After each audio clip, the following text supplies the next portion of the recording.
Hi friends, welcome back to the Charlie and the Chocolate Factory Read Aloud. We are going to get started on chapter 12, and let's just remind ourselves that Charlie just found the last golden ticket. So, let's see what happens. Chapter 12, What It Said on the Golden Ticket. Charlie burst through the front door shouting, "Mother, mother, mother!" Mrs. Bucket was in the old grandparents' room serving them their evening soup. "Mother!" yelled Charlie, rushing in on them like a hurricane. "Look, I've got it! Look, Mother, look! The last golden ticket! It's mine! I found some money in the street, and I bought 2 bars of chocolate, and the second one had the golden ticket, and there were crowds of people all around me wanting to see it, and the shopkeeper rescued me, and I ran all the way home, and here I am! It's the 5th golden ticket, Mother, and I found it!" Mrs. Bucket simply stood and stared, while the 4 old grandparents who were sitting up in bed balancing bowls of soup on their laps all dropped their spoons with a clatter and froze against their pillows. For about 10 seconds there was absolute silence in the room. Nobody dared to move or speak. It was a magic moment. Then, very softly, Grandpa Joe said, "You're pulling our legs, Charlie, aren't you? You're having a little joke." "I am not!" cried Charlie, rushing up to the bed and holding out the large and beautiful golden ticket for him to see. Grandpa Joe leaned forward and took a close look, his nose almost touching the ticket. The others watched him, waiting for the verdict. Then, very slowly, with a slow and marvelous grin spreading all over his face, Grandpa Joe lifted his head and looked straight at Charlie. The color was rushing to his cheeks, and his eyes were wide open, shining with joy, and in the center of each eye, right in the very center, in the black pupil, a little spark of wild excitement was slowly dancing. Then the old man took a deep breath, and suddenly, with no warning whatsoever, an explosion seemed to take place inside him. He threw up his arms and yelled, "Yippee!" And at the same time his long, bony body rose up out of the bed, and his bowl of soup went flying into the face of Grandma Josephine, and in one fantastic leap, this old fellow of 96 and a half, who hadn't been out of bed these last 20 years, jumped onto the floor and started doing a dance of victory in his pajamas.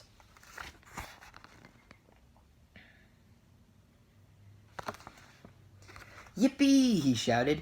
"3 cheers for Charlie! Hip hip hooray!"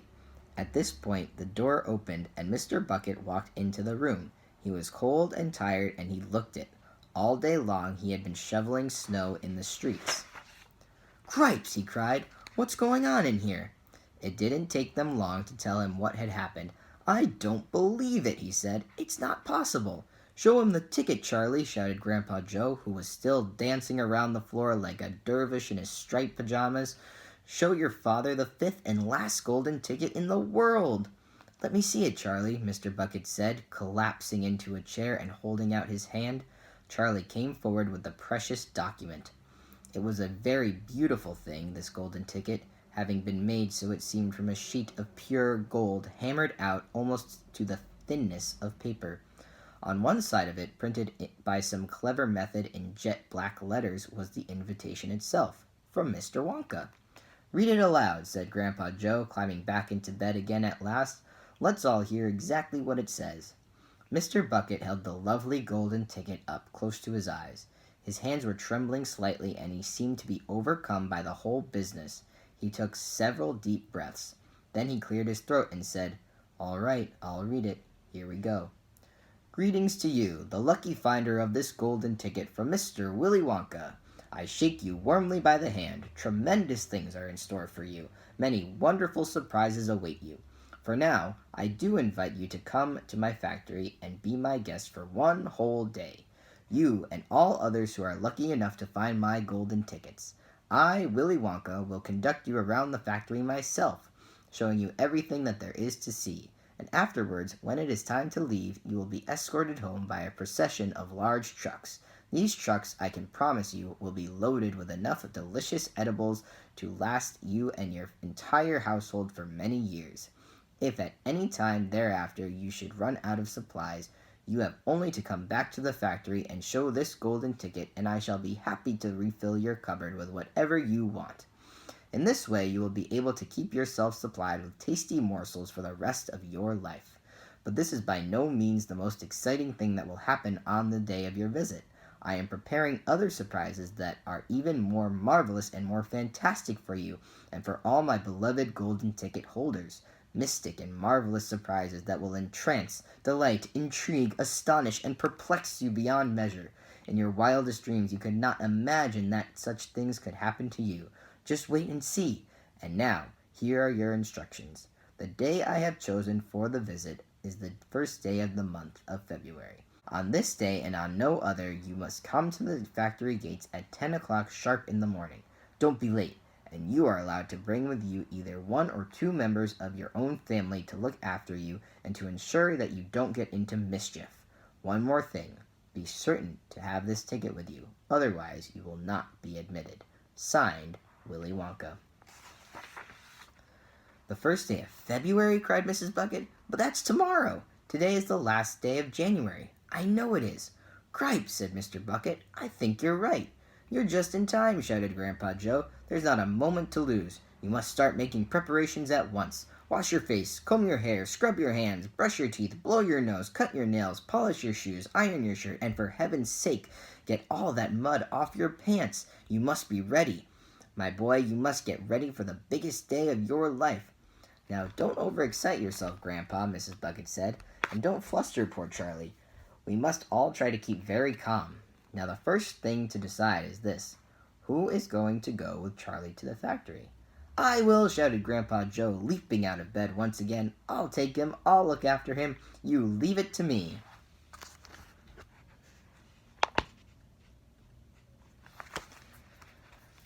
Mrs. Bucket smiled at the old man. Then she turned to her husband and said, How about you, dear? Don't you think you ought to go? Well, Mr. Bucket said, pausing to think about it. No, I'm not so sure that I should. But you must. There's no must about it, my dear, Mr. Bucket said gently. Mind you, I'd love to go. It'll be tremendously exciting. But on the other hand, I believe that the person who really deserves to go most of all is Grandpa Joe himself. He seems to know more about it than we do. Provided, of course, that he feels well enough. Yippee! Shouted Grandpa Joe, seizing Charlie by the hands and dancing around the room. He certainly seems well enough, Mrs. Bucket said, laughing. Yes, perhaps you're right after all. Perhaps Grandpa Joe should be the one to go with him. I certainly can't go myself and leave the other 3 old people all alone in bed for a whole day. Hallelujah, yelled Grandpa Joe. Praise the Lord. At that point, there came a loud knock on the front door. Mr. Bucket went to open it, and the next moment swarms of newspaper men and photographers were pouring into the house.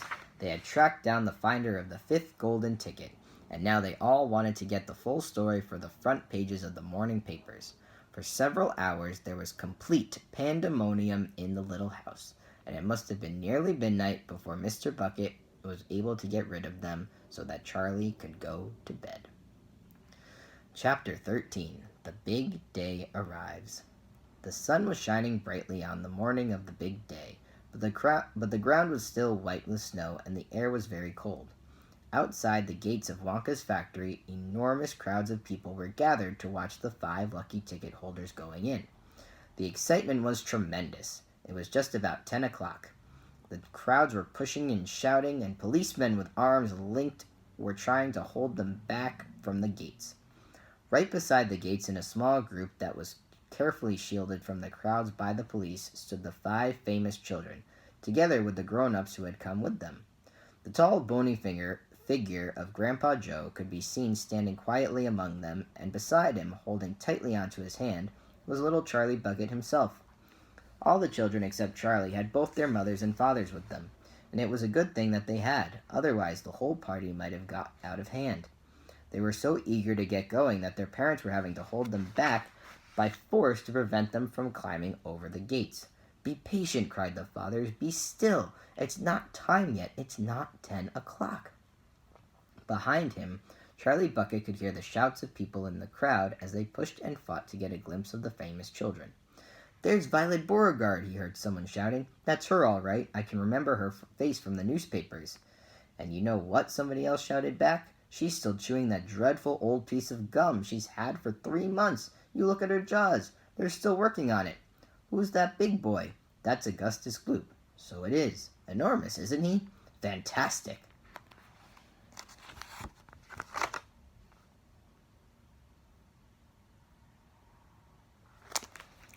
Who's the kid with the picture of the Lone Ranger stenciled on his wind cheater? That's Mike TV. He's the television fiend. He must be crazy. Look at all those toy pistols he's got hanging all over him. The one I want to see is Veruca Salt, shouted another voice in the crowd. She's the girl whose father bought up 500,000 chocolate bars and then made the workers in his peanut factory unwrap every one of them until they found a golden ticket. He gives her anything she wants, absolutely anything. She only has to start screaming for it and she gets it. Dreadful, isn't it? Shocking, I call it. Which one do you think is her? That one, over there on the left. The little girl in the silver mink coat. Which one is Charlie Bucket? Charlie Bucket, he must be that skinny little shrimp standing beside the old fellow who looks like a skeleton. Very close to us, just there. See him? Why hasn't he got a coat on in this cold weather? Don't ask me. Maybe he can't afford to buy one. Goodness me, he must be freezing. Charlie, standing only a few paces away from the speaker, gave Grandpa Joe's hand a squeeze, and the old man looked down at Charlie and smiled. Somewhere in the distance, a church clock began striking 10. Very slowly, with a loud creaking of rusty hinges, the great iron gates of the factory began to swing open. The crowds became suddenly silent. The children stopped jumping about. All eyes were fixed upon the gates. There he is, somebody shouted. That's him. And so it was. Chapter 14. Mr. Willy Wonka. Mr. Wonka was standing all alone just inside the open gates of the factory. And what an extraordinary little man he was. He had a black top hat on his head. He wore a tailcoat made of a beautiful plum-colored velvet. His trousers were bottle green. His gloves were pearly gray. And in one hand he carried a fine gold-topped walking cane. Covering his chin, there was a small, neat, pointed black beard, a goatee. And his eyes were most marvelously bright. They seemed to be sparkling and twinkling at you all the time. The whole face, in fact, was alight with fun and laughter. And oh, how clever he looked! How quick and sharp and full of life! He kept making quick, jerky little movements with his head, cocking it this way and that, and taking everything in those bright, twinkling eyes. He was like a squirrel in the quickness of his movements, like a quick, clever old squirrel from the park. Suddenly, he did a funny little skipping dance in the snow, and he spread his arms out wide, and he smiled at the 5 children who were clustered near the gates, and he called out, "Welcome, my little friends, welcome to the factory." His voice was high and fluty. "Will you come forward one at a time, please?" he called out, "and bring your parents. Then show me your golden ticket and give me your name. Who's first?" The big boy stepped up. "I'm Augustus Gloop," he said. "Augustus!" cried Mr. Wonka, seizing his hand and pumping it up and down with terrific force. "My dear boy, how good to see you! Delighted, charmed, overjoyed to have you with us. And these are your parents. How nice! Come in, that's right, step through the gates." Mr. Wonka was clearly just as excited as everybody else. "My name," said the next child to go forward, "is Veruca Salt." "My dear Veruca, how do you do? What a pleasure this is! You do have an interesting name, don't you? I always thought that a verruca was a sort of wart that you got on the sole of your foot. But I must be wrong, mustn't I? How pretty you look in that lovely mink coat. I'm so glad you could come. Dear me, this is going to be such an exciting day. I do hope you enjoy it. I'm sure you will. I know you will. Your father? How are you, Mr. Salt? And Mrs. Salt? Overjoyed to see you. Yes, the ticket is quite in order. Please go in."